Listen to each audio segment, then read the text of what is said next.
Okay, so I was coming over here to make a video. I just got done feeding, but I saw something that caught my eye.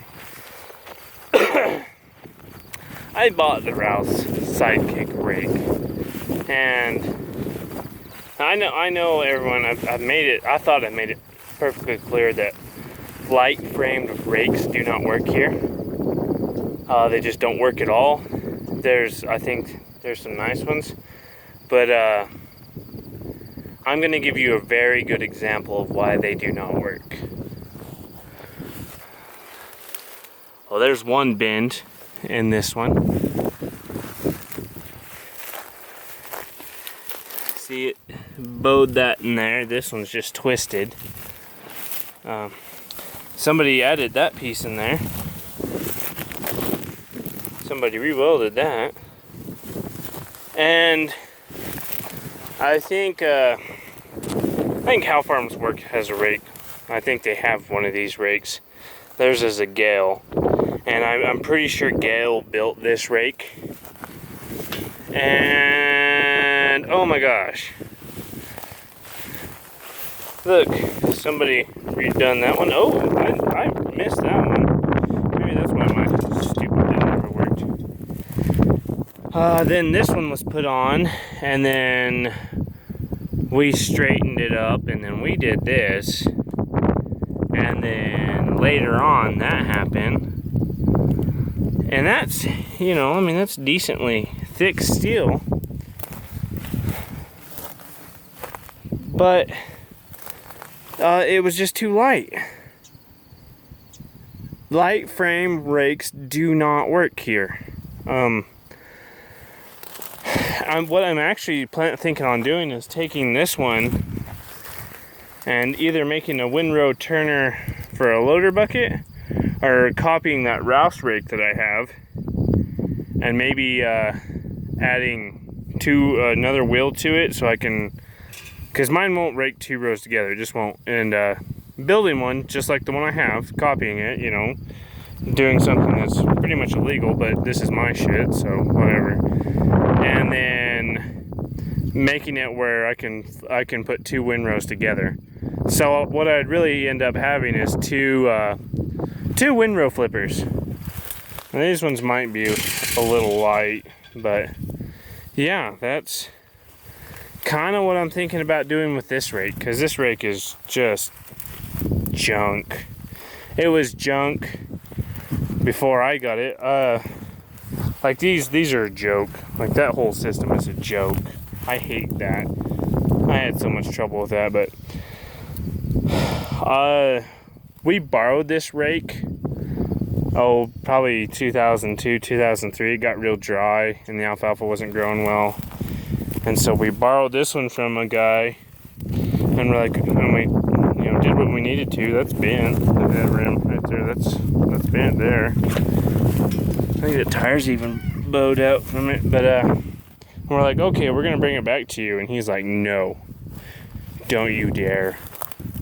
So yeah, I mean, it's that big of a pile of junk. The guy who owned it was just like, you keep that thing away from me. So I wasn't, when everyone kept making the comments, you know, oh, you need to try this rake, or I've got a folding rake or whatever, and this rake, they're the greatest things ever. Well, now you know that they just don't work on pivot tracks here. If you got sand, it's fine, but if you don't, and there's Pete keeps saying hi. If you got real clay and it makes real bad tracks, they just don't hold up. They really don't. Nothing against them, but when they hit a pivot track, they just crumble. But what I was really coming to show you guys was this. My grain drill. It's a 30-foot, no till. There's a few things I need to do to it, like there's a couple of grease hoses that aren't where they should be. You know, they're not where they need to go. And I priced some of that stuff. The one place I priced it from, they're like, oh, that's $1.25 a foot. I'm like, good Lord. So I get to figure out how to unfold all this. I gotta go get the monitor. I don't have the monitor right now, but I gotta go get it. I forgot to buy one of those springs. But I've got some of these are all messed up. Oh, they're not messed up, they're just... But yeah, this is the grain drill.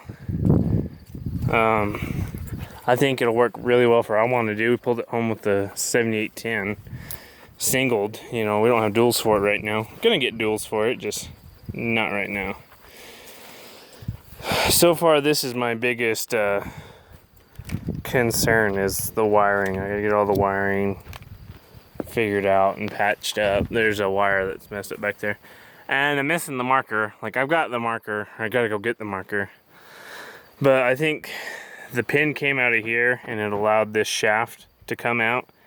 And so, yeah. But there's really not too many big deals on this drill that I'm seeing that are a major issue. Now, once I start using it, it may be a different story, but so far, not yet. But there's what it is. Solid stand, 3010, no till. This is like gonna have to fix that. That's kind of a deal. I'll get some paint. I'm not big on that kind of thing, like repainting things, but I actually am gonna touch up the spots on this because, I mean, it's a big drill. It's kind of nice. And as you've all seen, my new windrower there's one spot on it that needs to be touched up, but yeah. So see, like right here, this is what I'm talking about. And these are expensive. Like, just this little S unit and this are like $67. I mean, that's kind of some robbery. I got some hoses for it. One of them was missing a hose, and that was gonna crack it. So far, and I've got one of these is broken. But yeah, I'm gonna be using this thing probably within a week. So I probably won't get everything fixed on it that I need to, but I've got time for that. Today is just, I've got things going on right now. And so it's interesting so far. Kind of wondering, they got those chains on it, but, it's something new. I guess if anything, I'm always into something new. But yeah, that's kind of what's going on. For the new people who just saw the new swather, that's where I came from with swathers. That's what and I still have it too. No one's brave enough to buy it. I don't know why. But that's my old swather. Bought it for $4,000 and probably could have bought 3 of them with the amount of parts that we've put into it, just fixing it over time. But that's how that goes. So yeah, looks kind of goofy with one marker, but got a drill and we're gonna go from there. So thanks for watching.